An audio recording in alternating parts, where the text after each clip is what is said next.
All right. And so what we're playing with, and then how wide are your legs when you're doing this? When you do this collapse to this extension, are your feet and legs in close? Are they out wide at the edges of the yoga mat? Are they kind of in between? And how does this influence what are your knees and thighs wanting to do when you do this slouch to extension? And now we're going to lean back, which opens up your hip space, and then you're going to collapse here and then extend up here. So I like to keep my hands kind of side by side, like almost like I'm carrying like an imaginary box. And then that helps keep my shoulders out of it. And then just relax. So now we're gonna come up, we're gonna hold this extension, we're gonna lift one leg at a time. The first time I'm gonna go ahead and point my toes. We're gonna hold this for about a 10 count, tightening up your quad, holding up nice and tall through here. It's easy to start slouching.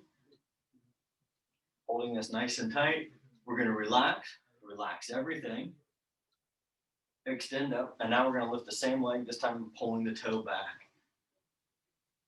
So we're not trying to lift as high as you can necessarily. Keeping the leg fairly parallel to the floor, just about 4 to 5 inches, maybe 3 up off the ground, and then lower. Relax everything. Here we go, we're extend. I'm gonna point the toes and lift the other leg. Again, trying to stay up nice and tall through that chest. It's easy to start slouching. And right now we're purposely holding that extension with the knee extended, and then relax everything. And then once again, now we're gonna lift the leg, pull the toes back. Again, paying attention to where your knees and toes are located. Can you keep it nice and tight through the quad and relax? Do you get cramping? So now everything is relaxed. Now we're going to keep your both feet down and we're going to lift up off the chair, but just a little bit. We're not sitting up all the way. We're still leaning back a little bit to put a lot of tension right through the top part of your abdominal wall. And then relax everything. Extend up and pull forward, keeping those feet down. Are the pressure even where your body's making contact with the floor? And relax. Okay, now we're going to lie down. We're going to slide forward. And so here I have a limited real estate because I've got my mat closer to the wall. So I'm just going to slide off my mat for this exercise where now I can have my arm out to the side. I'm going to do my right one first. So we're going to have both feet pointing towards the sky, both knees. The leg that we're doing, we're going to let it rotate out to the side. And then we're going to swing that foot high to the sky. We're using the weight of the leg to make your abs create a stronger contraction. And you're thinking, can you pull this leg up to the sky and closer to your head, which is allowing your abs to contract and tighten, and then relax and lower. If you want, stay with that. If you want more of a challenge, we're going to add in the upper body. So at that same side, the toes pointing out, the opposite leg, the toes are pointing up. We're going to lift, and then we're going to lift the upper body. We're trying to take the foot high to the sky and towards your head and head up towards the sky. Squeezing everything in your abdominal area and relax. Okay, we'll switch sides. Now if we're doing the arm out, the right toes and knee go up, the left toe and knee go out, left arm's out to the side, we pull that leg up. We're allowing the opposite leg to just bend and kind of gradually touch the floor. We're not trying to push into the floor. And relax. If you want, stay with that. Want more of the challenge, both arms across your chest, pull the leg up.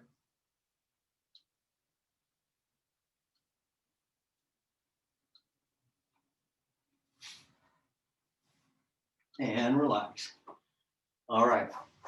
So from here, we're going to move to our side lying hip bridge. So here, using the edge of your mat is nice because you can line yourself up. And what we're looking for is your knees are stacked. We want your knees, hips. So my hips are kind of behind. We often, when we first lie on your side, your hips will be behind your knees. We have to extend through your hips, pushing your hips forward. So now the hips are aligned with the knees and my shoulders. We want to make sure that the forearm and elbow are underneath the shoulder, as opposed to if I start out here, it's above me. So we want it underneath us, closest to our hip. We're going to take the top leg, we're going to extend it out. We're going to lift your hips up. You're gonna hold here. If you want more of a challenge, you can lift the top leg. The thing, can you get your ribs, get your hips away from the floor? Final seconds. Push those hips forward and up and then lower. Here we go. Once again, we're lifting, up and hold. Take those hips forward and up. You're gonna feel it through that glute and the obliques. Final seconds and relax. All right, we're gonna change sides. So you can either just roll over, I spin around so I can still face the camera. Again, taking our time in the setup. Stack your knees, get the hips aligned. So now we got the knees, hips, the shoulder aligned, top leg out. Here we go, make sure this forearm is closer to your hips. We're up and hold.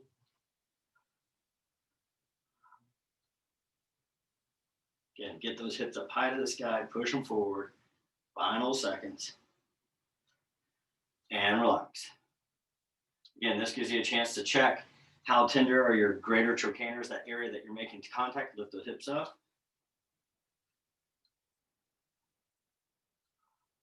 What is that top leg doing? And relax. All right, you're onto your backs. We got our hip bridges. So if you have a history of low back issues or anything, stay with both feet on the ground. If you want more of your core involved, go ahead and join me for the single leg. So if you're staying with both legs, keep your feet out wide for these first two, and then you'll join us with bringing the legs in. If you're doing the single leg, already bring your feet and thighs together. So again, we're just going to lift. If you're lifting with your feet wide, you're lifting and holding. If we're lifting, we're gonna lift one leg, and we're doing the hip and leg lift, foot lift separate. So then bring that foot back down, and everyone lowers their hips. We're gonna lift back up. If you're extending the leg, stay with the same side. Keep those thighs side by side. Try not to let that leg lift up any higher. Maybe paying attention to what your pelvis is doing. Keeping it nice and level. Bring that foot down. Everyone lowers their hips. If you had your feet apart and legs apart, bring them together.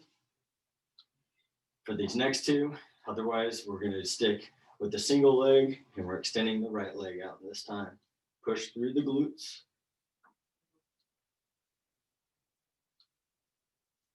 Bring that foot down. Everyone is lowering their hips. Final one, and then we'll move into our seated rotation.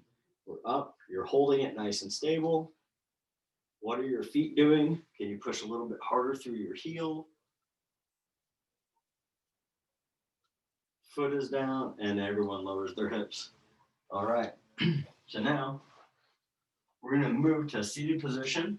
And here, like I could sit next to this chair and do this today, right? So I could sit here and do my torso rotation.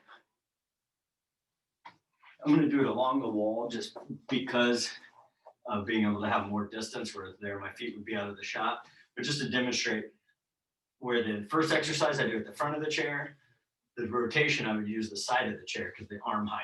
So here we're going to sit up nice and tall, fingertips to the tops of your shoulders. Keep those elbows down, but chest up. It's easy to keep your chest down and do elbows up. What we want to do is chest up, elbows relatively down. And then we're going to rotate away from the block. For me is the wall, or maybe for you is the furniture. And then we're going to turn into it. Holding this for 10 seconds, trying to create a stronger contraction, trying to push through the thing that is blocking you from being able to rotate further. Final seconds. Rotate away as far as you can, and then rotate back into it. What are your feet doing? Are they wiggling around? Can you keep steady pressure? Is your hip wanting to move up off the floor? And relax. Often the hip, the glute will switch sides. That's closest to the wall is going to want to lift up off the ground. Use your musculature to keep it anchored, keep that pressure on the floor. So, all right, here we go. We're sitting up tall, fingertips to the shoulders. We're now facing the other direction. We're going to sit up nice and tall. We're going to turn as far away as you can. Hold it here. And then we're going to turn back, holding this contraction. What are your legs doing? Are they really unstable or there's a lot of movement? And then we're going to rotate as far away as you can. Keeping those elbows down, chest up.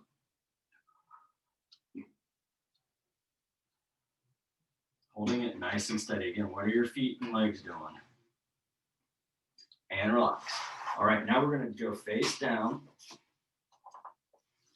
So we're going to do our ASOM Core from here, and then we're going to stay face down to do our first hybrid module. So here what we're going to do is arms along your sides. Your chin is tucked, so your forehead is touching the ground, but your nose is not. We're going to not try to lift through your shoulders, but if you want, you can go ahead and lift through your shoulders to get an idea of what that feels like. But here we're going to keep your shoulders relaxed, really move through your low back along the center of your spine, all the way down your spine. So here we're just going to lift up slowly, keep that chin down. We're trying not to lift through the head. If you want, you can push your stomach out. And then lower. Completely relaxed. Here we go. Once again, we're going to lift.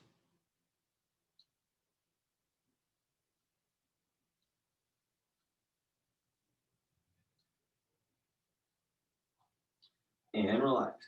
You're going to take your left hand and place it underneath your forehead. So elbows out wide of that left hand. The right hand, we're going to go palm down. So now my thumb is pointing towards the camera, palm is touching the floor. So my little finger's close to my leg, keeping my chin tucked. I'm going to lift my head up. And then down. Slight rotation. I'm not rotating as far as I can, just slight. And then I'm going to lift up from here. Keep space between your teeth. And then lower. We're going to switch sides. So switch which hand is underneath your head.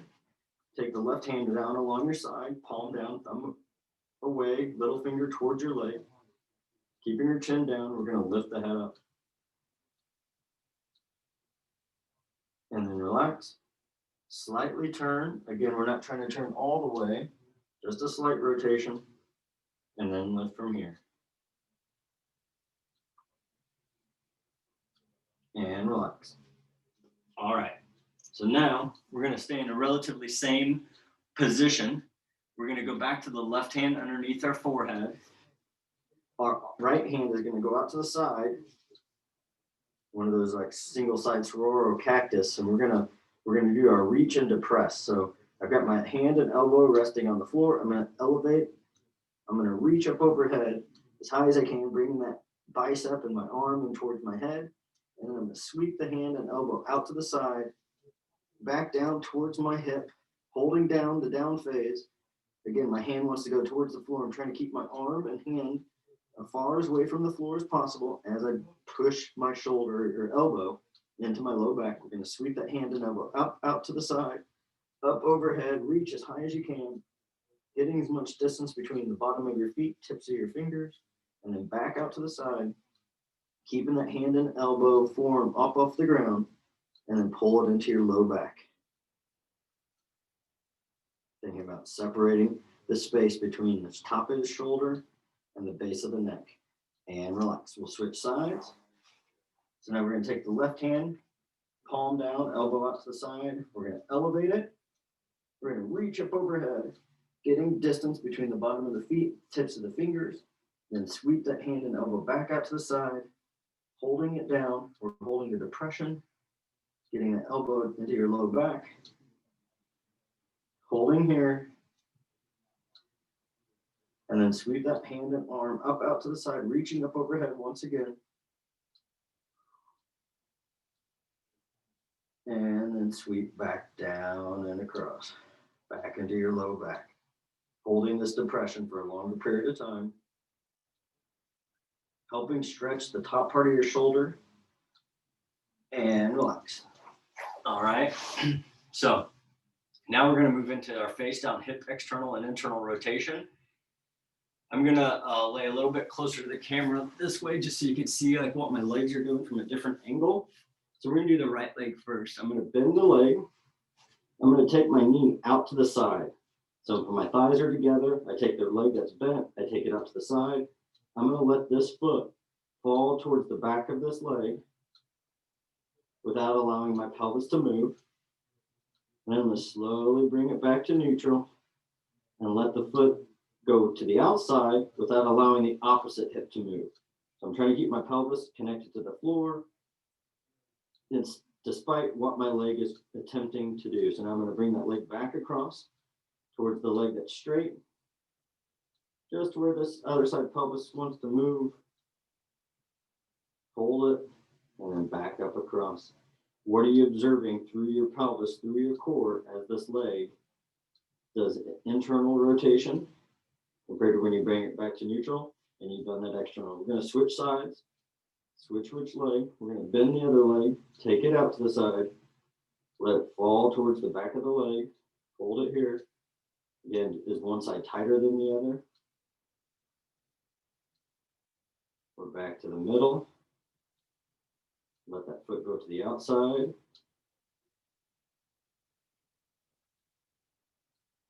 Back to neutral. Let the foot fall across.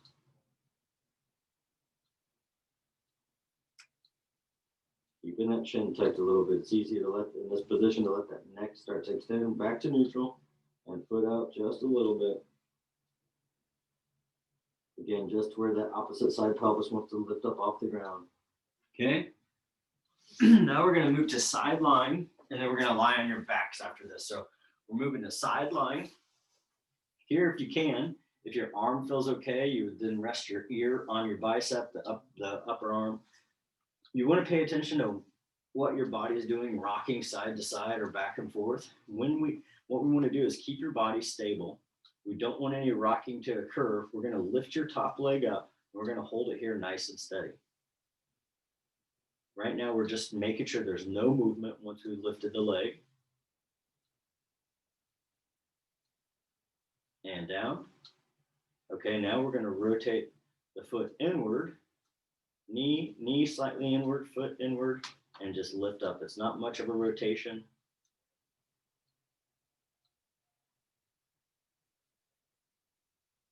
Again, not allowing any rocking to occur. We're holding that leg up and then down. Okay, we're going to switch sides so you can roll over. I'm going to spin around.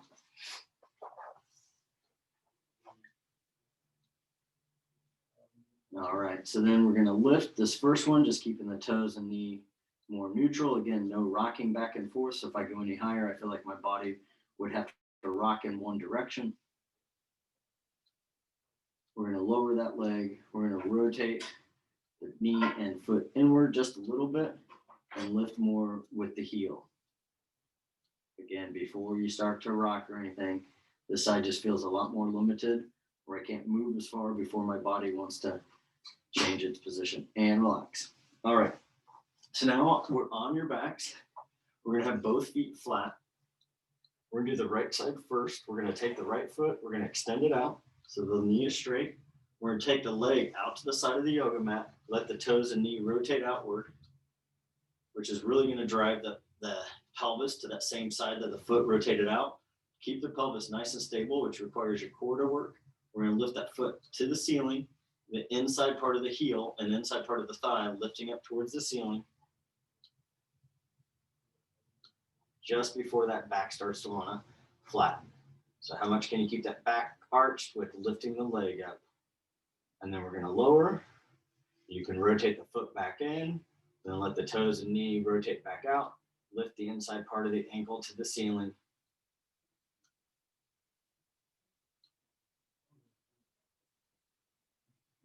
How much can you lift the leg with keeping that small back arch? Really working the inside part of this thigh and then lower that leg. We're going to switch legs. So that right foot now is flat. We're going to take the left foot out. We're going to take the left leg out to the side, rotate the toes out, knee out, and then we're lifting the foot up to the ceiling. Again, this side pelvis wants to rotate down, keep it nice and level. Think about the inside part of the heel, inside part of the thigh towards the ceiling. Lower, rotate that foot back in, knee back in, then let it rotate back out, and lift. A lot of subtle things going on as far as like, oh, the pelvis wants to rotate to the leg that's lifted up and back down. All right, we're going to bring both feet flat again. Knees are bent. We're gonna do your one arm at a time. The arms are along your sides. We're just going to lift as if you're holding a tray in your hand or a plate and you don't want to spill it. We're just going to lift the hand up, keeping it relatively flat and parallel to the floor. Hold here and then down with control. Relaxing completely and then lift up. You'll feel just a subtle contraction on the front part of your shoulder, front part of your chest. And relax. Okay, we'll switch sides. So we take the hand out, palm. This is the arm uplifter. We're just lifting the arm, holding it, keeping that palm flat. Again, it's just a small amount of tension. You can feel it just right here in the front part of your shoulder. And then as you relax, this tissue right through here loosens up. We're going to lift up once again, just slight.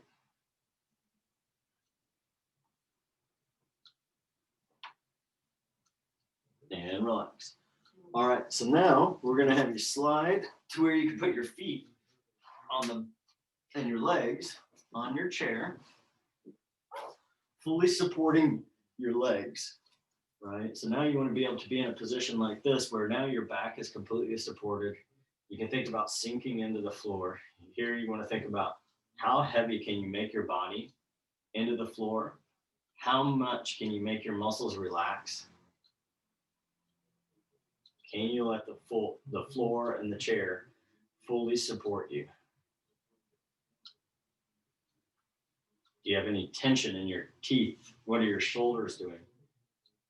You know, this is usually a really good time to show appreciation for your life, allowing you to show up even when you schedule it in, for your body, allowing you to do these positions and putting pressure into your joints and into your tissues. Even if you had a bad experience or, you know, a cramp or pain, you're allowing yourself to have greater awareness, greater experience. So right now what we're going to do is we're going to practice some breathing. So we can put one hand on your heart, one hand on your stomach. You can have hands along your sides. We're going to breathe through your nose. So we're going to purposely keep your mouth closed, but you don't have to clench your teeth. All right. So you can have your mouth closed, the space between your teeth. You can take your tongue to the roof of your mouth, like right behind the top teeth, almost like pushing the tongue into the roof of the mouth and the back of your top teeth. And we're just going to breathe through the nose. So we're going to breathe in and then breathe out.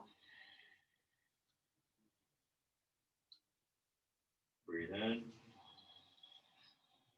Then when we inhale, we really want to allow the stomach to elevate.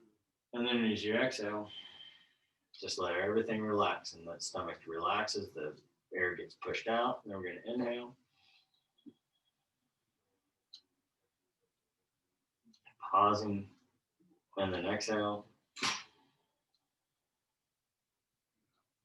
Inhale. Pause. Exhale. And this is a great time to scan your body as well, not only thinking it and showing appreciation, but also thanking it for sending you warnings. And then we're inhaling, pausing and exhaling. Again, trying to do it all through your nose. So oftentimes we get mad at our pains or how the body feels, and instead of thanking it for just protecting us from further damage. So we're inhaling and exhaling. So if you want, you can stay there and just continue to work on breathing. Stay there as long as you want. It's typically really good to breathe through your nose for any period of time, you know, especially like 3 to 5 minutes. It just starts to help your body start to work both sides and work more on that parasympathetic function, which helps your body repair and recover. So